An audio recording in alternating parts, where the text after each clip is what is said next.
The time is almost here. With Disney D23 just around the corner, Lucasfilm is gearing up to what could be one of the biggest announcements in Star Wars streaming history. And at the center of it all is a character whose story was supposed to end a long time ago. Anakin Skywalker is back, and based on everything we know about Ahsoka Season 2, his role is about to grow in ways that could reshape how we think about Star Wars as a whole and the galaxy far, far away. So today, let's break down exactly what we should expect from Anakin's storyline, and why it might be one of the most important stories that Star Wars has ever told. Before we get into the lore, let's talk about what's happening behind the scenes, because it tells us a lot about where this story is headed. Hayden Christensen has officially re-signed with his acting agents after stepping back into the spotlight in a major way. Natalie Portman, Padme Amidala herself, is also rumored to have filmed scenes for Ahsoka Season 2. Filming largely took place in Europe through 2025, and Lucasfilm has spent this year deep in post-production. With Padme possibly appearing, it means we're going to get deeper into Anakin's past than we ever have in live action, because we're getting more details about Anakin's early life and how it led to him becoming one of the most powerful Force beings. At the end of Ahsoka Season 1, we saw something genuinely unlike anything else in live-action Star Wars. It was Anakin Skywalker as a Force ghost, bringing Ahsoka into the world between worlds. Anakin as a Force ghost was able to interact with the present world. And if you aren't familiar with the world between worlds, it's like a mysterious parallel universe or pocket dimension that exists outside of normal time and space. Anakin used this universe to manipulate reality and take Ahsoka back to her training as a Padawan. The world between worlds first appeared in Star Wars Rebels. Like I said, it's kind of a parallel reality connected to all moments in time, where characters can observe and possibly even interact with events across the galaxy. It's one of the most powerful and unique corners of Force mythology, and for good reason. And Rebels actually told us that Palpatine himself was obsessed with the world between worlds. He sent Imperial agents on covert missions just to learn how to access it. He even tried to manipulate Ezra Bridger's mind to exploit the dimension for his own gain. His thought process made it seem like accessing this power would make him even more powerful. Almost like he believed that controlling the world between worlds meant controlling reality itself. Here's where things get really interesting. This isn't the first time Ahsoka has been pulled out of a deadly moment by someone in the world between worlds. Ezra Bridger saved her from her duel with Darth Vader by literally pulling her out of that moment in time. Ezra didn't have full control over the portal. He was just reacting in that moment and doing what he could to save her. Anakin was doing something absolutely different. He didn't just pull Ahsoka to safety, he bent the world between worlds to his will, showing her visions of her time as a Padawan, recreating Clone Wars missions with lifelike clarity. He was able to reshape the perception of reality around them. It was almost like he mastered the craft of the world between worlds itself. This means that Anakin has achieved a level of Force understanding, and it seems like we've barely scratched the surface of this particular power. So the question that we need to be asking now is, how did Anakin get that power? And this is what Ahsoka Season 2 should really tell us.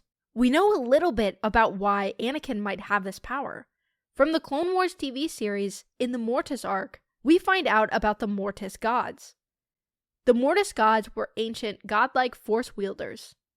They were called the Father, the Son, and the Daughter. They existed to maintain balance in the Force, and their ability to manipulate reality made them unlike anything else in the Star Wars universe. They could alter perception, bend time, and impose their will on the physical world. Their powers kind of overshadowed what even the most powerful Jedi Masters could do.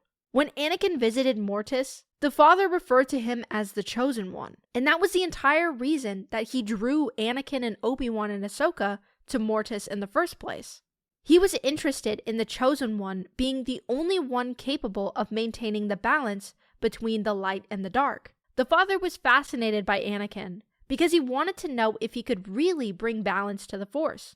But by the end of these episodes, we never really got to find out much, because all the Mortis gods had died shortly after Anakin arrived. But something we don't know is what happened to their powers after they died.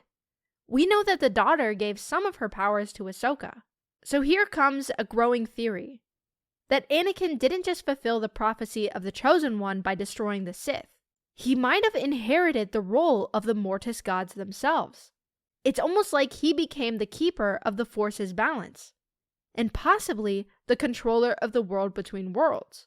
Now here's where it gets more complex, because Anakin isn't the only character chasing this particular power.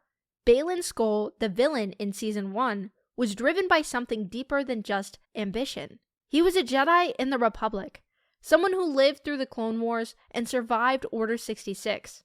He had spent decades thinking about one question: why does the galaxy keep destroying itself?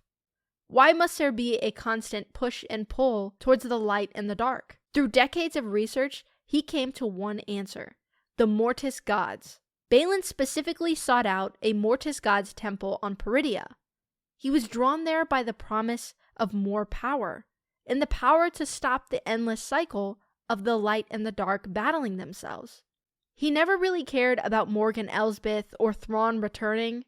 He just wanted a way to access the power on the Mortis temple on Peridea. His goal was never to dominate the galaxy the way the Empire did, or the way the First Order would later.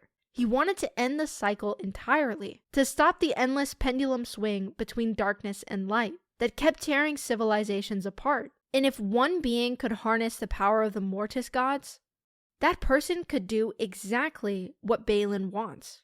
On one side, you have Anakin Skywalker, who is operating within the world between worlds. And then you have Baylan, a man who wants to seize the power of the Mortis gods, and possibly seize the power of the Mortis gods. Both of them are reaching towards the same direction. And in Ahsoka Season 2, we will probably see these two characters meet in person, which will be awesome because we know Baylan knows quite a lot about Anakin, but we have yet to know if Anakin knows anything about Baylan. Ahsoka Season 2 has the potential to be the most lore-heavy live-action series that we have gotten yet. We're talking about Force gods, pocket dimensions, Anakin coming back, and with D23 coming up, there's probably a teaser trailer right around the corner. I loved Ahsoka Season 1, and I can't wait until we see Season 2. If you want more deep dives like this, be sure to subscribe. I'm going to be covering every detail in Ahsoka Season 2 as it comes out, so be sure to join me on that journey. And be sure to check out my Mandalorian videos when it comes out. And with that, I hope you enjoyed the video, and I hope you stick around for the next one. May the Force be with you.